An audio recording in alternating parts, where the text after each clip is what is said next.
Good morning, students. Do you want to go out with me? Do you want to see how the city looks at night? Come on, let's go with Mary Britton Miller, who has written the poem City at Night. Do you want to know who is Mary Britton Miller? Come on, watch this clipping. I have also shared the link in the description box. The same light of equality, freedom, and full citizenship that would illuminate Fannie Lou Hamer's life also shot through the purposeful days and years of Mary Britton. Born in 1855 in Lexington, Kentucky, to free African American parents, she would, in her 70-year life, make a name for herself as an educator, a physician, a journalist, a civil rights advocate, and a suffragist. Educated at Berea College, she first was a teacher for 23 years in Kentucky and a founding member of the Kentucky Negro Education Association. That's before she went to medical school in Chicago and returned home to become the first female African American physician in Lexington. Isn't that incredible, students? Come on, open your books on page number 18. Let's read the poem. When the nights begin to fall and the sky begins to glow, you look up and see the tall city of light begin to grow. In rows and little golden squares, the lights come out, first here, then there, behind the window panes, as though a million billion bees had built their golden hives and honeycombs above you in the air.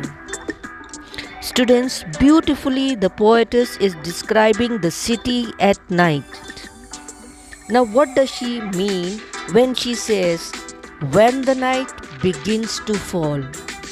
Means, as the day turns to night and the sky begins to glow, what do? People turn on the lights in their houses.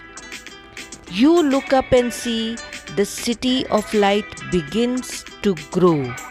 So what is happening? One after the other, the light is put on in the houses and the city seems to be lighted up in rows and little golden squares. The lights come out first here and there. Now all the lights are not put on at the same time. That is why she says the lights come out first here, then there. Behind the window panes, as though a million billion bees had built their golden hives and honeycombs. So here the poetess is comparing the lights with honeybees. That is why she says, behind the window panes, as though a million billion bees had built their golden hives and honeycombs. And where is it? It is above you in the air. Wow! Clap your hands and come to page number 19. Understanding the poem, complete these sentences in 1 or 2 words.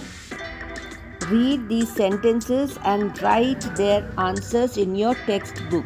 After you do that, then you have B question.